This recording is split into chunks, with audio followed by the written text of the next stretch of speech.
रिजवान नसीम नाज। आज हमारे साथ जो शख्सियत मौजूद हैं उनका जो तल्लुक़ है शोबिज़ से है और ख़ुद भी एक बहुत अच्छी एक्टर हैं, डायरेक्टर हैं। उन्होंने बहुत सारे स्टेज ड्रामा में काम भी किया और बहुत सारे टेलीविज़न में काम किया। अभी जो जगह काम कर रही हैं, रोज़ टीवी में काम कर रही हैं, ख्वाजा ऑन डिमांड। तो इस टाइम अभी तो आप लोग पहचान गए होंगे कि मेरे साथ कौन मौजूद हैं। जी, सपना शाह मेरे साथ मौजूद हैं, जो आर्टिस्ट भी हैं, डायरेक्टर भी हैं और एक्टर भी हैं। अस्सलाम वालेकुम जी। वालेकुम अस्सलाम। जी मैडम, कैसी हैं आप? जी मैं बिल्कुल ठीक ठाक हूँ, आप सुनाइए आप कैसे हैं? जी थैंक यू, थैंक यू। आप आई हमारे पास, बहुत शुक्रिया, आपने हमें टाइम दिया। आपका बहुत शुक्रिया न्यूज़ वॉच का और आपकी टीम का कि आप लोगों ने मुझे इज्जत बख्शी और मुझे बुलाया। Thank you so much news watch. Welcome, always welcome. अच्छा मैडम, ये मुझे बताइएगा कि आपको बचपन से ही एक्टिंग का शौक था कि या किसी की तरफ देख के आपको शौक हुआ? बिल्कुल, मुझे बचपन से ही शौक था शोबिस में आने का और मेरे पसंदीदा जो आर्टिस्ट थे वो इस्माइल शाह और मैं मैडम शबनम को बहुत पसंद करती थी। उनकी फिल्में टीवी पे लगती थी तो मैं बहुत शौक से देखती थी, इसलिए मुझे शौक था बचपन से ही। आपने पहला प्ले कब किया? मैंने पहला प्ले 93 में किया। 93 में? मतलब किस सब्जेक्ट पे था जो आपने किया? हमारा पहला ड्रामा जो था वो था सनम तेरी गली में। अच्छा। ये लियाकत हॉल में हुआ, दिसंबर का ही महीना था और ये ड्रामा मेरी लाइफ के लिए तो एक बहुत अच्छा, बहुत सरप्राइज उसको समझ लीजिए। उसमें एक तो वो ड्रामा ऐसा रहा कि उसके 40 शो हुए और उसी ड्रामे के शो के दौरान हमारी एंगेजमेंट भी हुई और मेरा निकाह भी हुआ। क्या बात है। अच्छा, अफंदी शाह साहब के साथ? हाँ जी बिल्कुल, शाह जी के साथ, जो उस ड्रामे के हीरो थे। वो मेरे हीरो नहीं थे, दूसरे हीरोइन के हीरो थे। मेरे साथ जो हीरो थे वो साबिर खान साहब थे, लेकिन मैंने उस दूसरी वाली हीरोइन के हीरो पे डाका मार दिया। लेकिन आपके उस्ताद भी थे? हाँ जी बिल्कुल, मेरे फिर आपने शादी कर ली? हाँ जी, वो मेरे उस्ताद भी हैं, मेरे हस्बैंड और राजीव हुदा भी हैं। और अल्हम्दुलिल्लाह मैं बहुत लकी हूँ कि मुझे सैयद सलीमा अफंदी शाह साहब जैसे हस्बैंड मिले। और मैं कहती हूँ ऐसे लोग बहुत कम होते हैं जो इतने सिंसियर, इतने अच्छे, अपने बाकिरदार जो हों। और मेरे साथ उन्होंने हमेशा बहुत अच्छा, एक हस्बैंड की हैसियत से नहीं, एक दोस्त की हैसियत से वो मेरे साथ बहुत अच्छे। और मैं अल्हम्दुलिल्लाह मैं अपने आप को बहुत प्राउड फील करती हूँ कि मेरी शादी जैसे इंसान से हुई। अफंदी शाह साहब से? जी, अफंदी शाह साहब। अच्छा, अभी आप रिसेंटली दुबई से आई हैं वापस, आप क्या समझती हैं वहाँ के एक्टर्स जो हैं, जो आर्टिस्ट हैं और पाकिस्तान में जो काम कर रहे हैं, क्या फ़र्क है? वहाँ पे वो हाइप आपको मिलती है जो पाकिस्तान में मिलती है? बिल्कुल, वहाँ काम को देखा जाता है, ठीक है।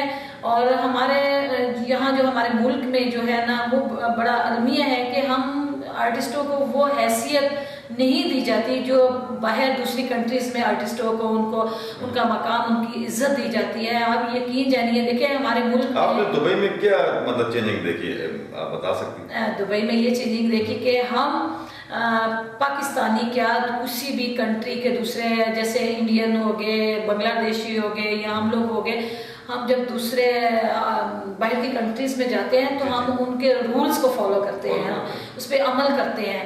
लेकिन हम लोगों के, हमारे अलमिया ये है कि हमारे मुल्क में कानून तो है लेकिन उन पे अमल नहीं किया जाता, इम्प्लीमेंट नहीं होता। लेकिन मैं वहाँ लोगों के रूल्स पे अमल करते हुए, हम अपने पाकिस्तानियों को ही, अपने आप को देख रहे थे कि हमारे से कोई ऐसी मिस्टेक ना हो जाए जिसकी वजह से हमें कोई फाइन ना पड़ जाए, कोई ऐसी चीज़ ना हो जाए। तो मेरे ख्याल में अगर हम जितना बाहर कंट्री में जाकर रूल्स पे अमल करते हैं उसमें से आधा ही अगर अपने मुल्क में अमल करें तो हमारा मुल्क दुनिया की तरक्की की दौड़ में बहुत आगे बढ़ जाए।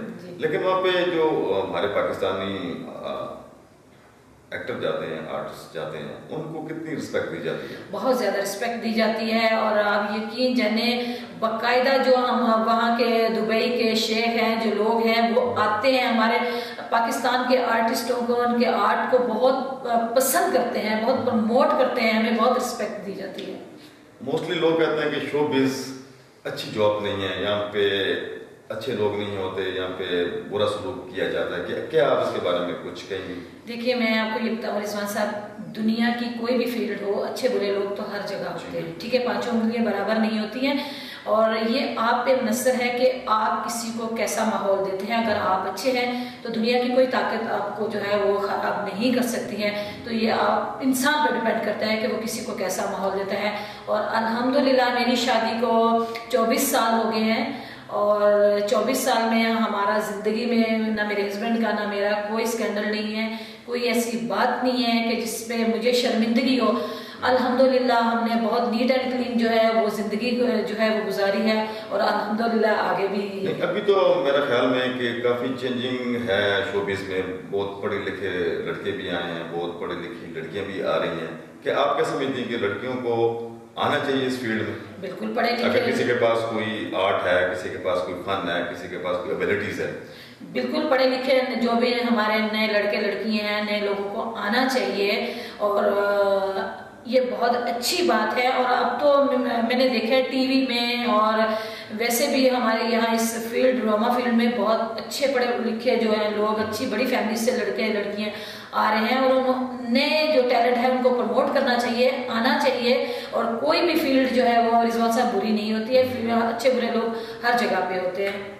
जी मैडम, यहाँ पे हम छोटी सी ब्रेक लेते हैं। ब्रेक के बाद मैं आपसे बात करूंगा जो पाकिस्तान में जो एक्टर हैं, स्टेज के एक्टर हैं, उनके हालात ठीक नहीं है। आप लोगों की यूनियन भी बनी, जी ठीक है, आप लोगों के इलेक्शन भी हुए, उसके बारे में मैं आपसे बात करूंगा। अभी लेते हैं यहाँ पे छोटी सी ब्रेक। ब्रेक के बाद हम वापस आते हैं और सपना शाह साहब से।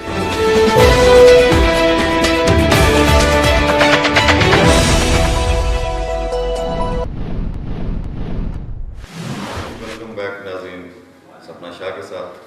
जी आप ये मुझे बताइएगा शाह जी कि बहुत सारे, मैंने खुद जो एक्टर हैं स्टेज के, बहुत सारे मोस्टली गरीब लोग हैं। फिर आप लोगों का इलेक्शन हुआ, इसी सिलसिले में इलेक्शन हुआ कि आप जो आर्टिस्ट हैं, जो एक्टर हैं, गरीब हैं, उनकी हेल्प की जाए, लेकिन कोई इम्प्लीमेंट नज़र नहीं आ रहा मुझे। बिल्कुल, हमारे यहाँ रावलपिंडी इस्लामाबाद में के आर्टिस्टों के जो है पूरे डिवीजन के आर्टिस्टों के जो थे वो इलेक्शन हुए, और मेरे हस्बैंड जो हैं उसमें इलेक्ट भी हुए एज ए फिनेंस सेक्रेटरी। और हमारे जो यहाँ देखें आर्टिस्टों में क्या, हमारे मुल्क में कहीं भी जो है वो यूनिटी नहीं है, ठीक है, और ख़ासकर हमारे आर्टिस्टों में तो बिल्कुल भी यूनिटी नहीं है। और हम लोगों ने जो है लोगों से जो वादे किए, आर्टिस्टों से जो वादे किए, उन पे अमल दरामद नहीं किया गया। और हमारे बहुत से ऐसे लोग हैं जो बेचारे शौक रखते हैं लेकिन उनको मौका नहीं मिला, और वो बहुत अच्छे आर्टिस्ट भी हैं, बहुत अच्छे सिंगर हैं, बहुत अच्छे राइटर हैं, लेकिन उन बेचारों को कोई ऐसा जो है प्लेटफॉर्म नहीं दिया जाता कि वो आगे आ सके, उनके जो टैलेंट है उसको जो है वो उजागर किया जा सके। हमने बहुत से हमारे यहाँ चकवाल, क्या नाम है, अटक, जीना हो गया, जेला में मुख्तलिफ जगहों पे हम लोग गए, और वहाँ बहुत अच्छे आर्टिस्ट हैं, बहुत टैलेंट है। हमने वहाँ जब इलेक्शन के दौरान जो हमारी कैंपेन चल रही थी, हम गए तो हमने उन लोगों से वादा किया कि हम जब इलेक्ट होंगे तो उनके लिए अच्छा प्लेटफॉर्म जो है वो उनको मुहैया किया जाएगा, दिया जाएगा, उनको मौके दिए जाएंगे। लेकिन जब ये हम इलेक्ट हुए उसके बाद कोई उस पर अमल दरामद नहीं हुआ। आर्टिस्टों के लिए कुछ फंड दिया गया या जो गवर्नमेंट की तरफ से, तो वो हमारे जो इलेक्टेड कुछ लोग थे उन्होंने ना आर्टिस्टों के वो जो फंड दिया था उस पर कोई आर्टिस्टों के लिए कुछ फलाह बहबूद के लिए कोई काम नहीं किया। इसलिए मेरे हस्बैंड जो है वो हर्ट हुए, उन्होंने इस्तीफ़ा दे दिया। उन्होंने कहा जी मैं इस इलेक्शन में, इस एक्टिविटी में मैं नहीं चलूँगा, इसलिए जब जो लोगों से हमने वादा किया उन पर अमल दरामद नहीं हो रहा, इसलिए मैं आगे नहीं चल सकता। लेकिन फिर इस इलेक्शन का क्या मकसद था? ये सिर्फ आप लोगों ने इलेक्शन इसलिए कराया कि आप अपने आप को प्रमोट करें, जो चेयरमैन बन गया, कोई सेक्रेटरी बन गया, कोई प्रेसिडेंट बन गया? नहीं, हमने आर्टिस्टों के लिए करवाए थे, उन गरीब लोगों के लिए करवाए थे कि उनकी हेल्थ के लिए, उनकी जैसे है कि देखिए बाज़ आर्टिस्ट ऐसे हैं, हम लोग जो किराए के घरों में रहते हैं, ठीक है। और बाज़ आर्टिस्टों के पास तो किराया देने के पैसे भी नहीं किराए के होते घरों में रहते हैं। ठीक है। बहुत सारे जो आर्टिस्ट हैं, कोई बेचारा मजदूरी कर रहा है, कोई ईंटें उठा रहा है, कोई बिल्कुल। सफेदी का काम कर रहा है। बिल्कुल। तो इलेक्शन कराने का मकसद तो ये है ना कि आप लोग इनकी हेल्प करें। हाँ, बहुत सारे ऐसे एक्टर हैं जो 50+ है, तो उनके लिए आप क्या कर रहे हैं? देखिए 50+ के लिए तो ये एक अच्छी बात है। हमारे सीएम साहब पंजाब जो है वो उन्होंने आर्टिस्टों के लिए जो 50 से अबाव हैं उनको जो है कम से कम उनको उनका रखा है जी, उनको काम करते हुए 30 या 35 से ईयर हो गए हो तो उनको वो 50 से अबाव जो है ना उनको वो मेरे ख्याल में मंथली जो है वो उनका वजीफा उन्होंने लगाया हुआ है 20 से 25 हज़ार रुपया। अभी तक कितने लोगों को इन्होंने 20 या 25 हज़ार रुपये किन लोगों को दिए? इसलिए कि उन्होंने कार्ड बना के तो दे दिए, कार्ड बना के तो उन्होंने गले में लटका लिए आर्टिस्ट ने, लेकिन उनको उस कार्ड का क्या फायदा है? जो ये जो मैं जिसकी बात कर रही हूँ वो सीएम पंजाब की बात कर रही है, जो हमारे पंजाब गवर्नमेंट की तरफ से आर्टिस्टों को दिया जाता है। जो हमारी इक्विटी की तरफ से जो कार्ड बनाए गए हैं वो बात सुने वो तो मैं आप मेरा बना के डाल दें तो आप क्या किसी को जाके कहेंगे कि वो कहेंगे जी ये कौन है खातून, भाई एक आर्टिस्ट है, इसकी क्या हैसियत है? तो उस कार्ड की कोई हैसियत नहीं है।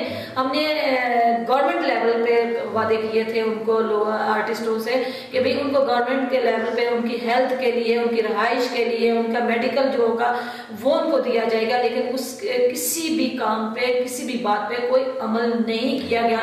ये जो इक्विटी बनी है इसलिए उस इक्विटी में मेरे हस्बैंड ने जो है वो रिजाइन दिया है।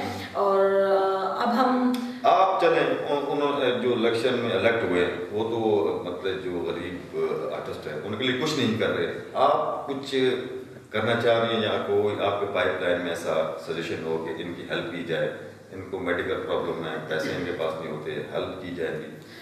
रिजवान साहब आप यकीन जाने मैं बताने नहीं चाहती, मैं अभी भी हमारे बहुत से आर्टिस्ट ऐसे हैं और जिनकी मैं हेल्प करती हूँ। खुदा न खास्ता उनके घर में कोई बीमार हो, उनकी बहन की किसी की शादी हो या किसी की बेटी की शादी हो, मैं जो कर सकती हूँ मैं उनको करती हूँ, लेकिन मैं किसी को बताती नहीं हूँ। अब जैसे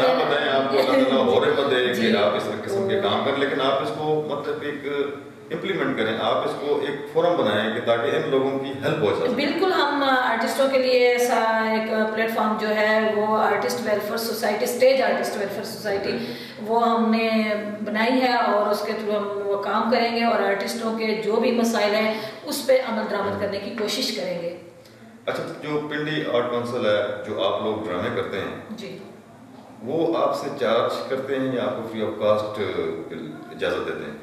देखिए रावलपिंडी आर्ट्स काउंसिल आर्टिस्टों को बहुत सपोर्ट करती है, बहुत प्रमोट कर रही हैं और मैं स्पेशली शुक्रिया अदा करूंगी रावलपिंडी आर्ट्स काउंसिल के रेजिडेंट डायरेक्टर चौधरी वक्कार साहब का कि उन्होंने ना सिर्फ हमें पिंडी इस्लामाबाद के जितने भी आर्टिस्ट हैं, आप यकीन जाने सबको बहुत प्रमोट कर रहे हैं। हमें कहीं भी हमने ड्रामा करना हो किसी जगह पे, चाहे आउट ऑफ सिटी करना हो या हम पिंडी इस्लामाबाद में कहीं भी करना हो, तो हमें अगर रिहर्सल के लिए जगह चाहिए तो हम सबसे पहले हमारा यही होगा कि हम जो है आर्ट्स काउंसिल जाए और वहाँ हम जाते हैं, वो फ्री ऑफ कॉस्ट हमें जगह देते हैं, हम वहाँ ड्रामे की रिहर्सल्स करते हैं, तैयारी करते हैं, वो हमें बहुत सपोर्ट करते हैं। और अगर हमें ड्रामा करना हो तो वो डेट के हवाले से ये है कि पहले तो ये है कि अगर गवर्नमेंट लेवल पे होते हैं तो वो हमें उसकी पेमेंट भी करते हैं, नहीं अगर हमने अपने तौर पर अगर प्राइवेट ड्रामा करना है, टिकट्स पे करना है तो वो हमें हॉल में जो भी जितनी भी कंसेशन हो सके वो करते हैं, लेकिन हमें आर्ट्स काउंसिल वाले बहुत ज़्यादा जो है सपोर्ट करते हैं। अभी जो पहले तो जो स्टेज पे जो ड्रामे होते थे, शो होते थे, बिल्कुल डंप हो गए थे इसलिए कि उसमें फाशापन बहुत ज़्यादा था। अभी मेरा ख्याल में कि अच्छे ड्रामे पेश की जा रहे हैं स्टेज वाले, अभी म्यार इनका ठीक होता जा रहा है, क्या कहते हैं इसके बाद? फैमिलीज आना शुरू हो गई, मैंने देखा। देखिए रिजवान साहब, जब हमारी फैमिलीज जिस चीज़ को ना देखें, जिसमें हमारे बच्चे, हमारी माएँ, हमारी बहनें, हमारे फैमिलीज ना कोई भी काम हो तो वो काम आपका कभी भी हिट नहीं होता, ठीक है। वो वक्ती तौर पर चंद एक कुछ ऐसे लोग होते हैं जो उस काम को पसंद करते हैं, लेकिन जो भी फैमिली वाले हैं, जो हमारी बेटियाँ बहुएं हैं, हमारे बच्चे हैं, हमारी कोशिश होती है कि हम वो काम करें जिसमें हमारी फैमिलीज आए। और अल्हम्दुलिल्लाह रावलपिंडी इस्लामाबाद के हमारे जितने भी आर्टिस्ट हैं वो सब ऐसा काम करते हैं कि जिसमें हमारी फैमिलीज आती हैं। और रावलपिंडी आर्ट्स काउंसिल और PNCA में भी ऐसे ड्रामे होते हैं कि जिसमें फैमिलीज आए। और यहाँ कोई ऐसी वल्गैरिटी, कोई ऐसा बेहुदा लिबास या कोई डांस या कोई ऐसा जुमला नहीं बोला जाता। हमें फ़ख्र है कि हम रावलपिंडी इस्लामाबाद जैसे जो है सेंटर में जो है वो काम करते हैं और हम अपना फ़ख्र महसूस करते हैं ये बताते हुए कि हम रावलपिंडी इस्लामाबाद के आर्टिस्ट हैं। शाह जी, लास्ट में कोई अच्छा सा मैसेज दें उन लोगों के लिए, उन एक्टरों के लिए। मैं नए आने वाले लोगों को वेलकम कहूँगी और उन्हें कहूँगी कि अपने बड़ों की इज्जत करें, रिस्पेक्ट करें। अगर आपने ज़िंदगी में कुछ बनना है तो अपने बड़ों की इज्जत करें, चाहे वो वालिदैन हैं, चाहे वो उस्ताद हैं, चाहे वो आप किसी भी फील्ड में जाएं तो आप इज्जत दें और इज्जत लें। बहुत शुक्रिया। थैंक यू वेरी मच जी। सपना शाह साहब को दोबारा बुलाएंगे, हम उन एक्टरों के बारे में भी बात करेंगे जो गरीब हैं, जिनका मेडिकल नहीं मिलता, जिनको मेडिकल नहीं मिलता, ठीक है ना, उसकी सपोर्ट किस तरह की जाए, किस तरह करनी चाहिए। PNCA के बारे में बात करेंगे, उनका रवैया एक्टरों के साथ कैसा है, किन किन लोगों को ड्रामे दे रहे हैं और किन किन को देने चाहिए और किन किन को नहीं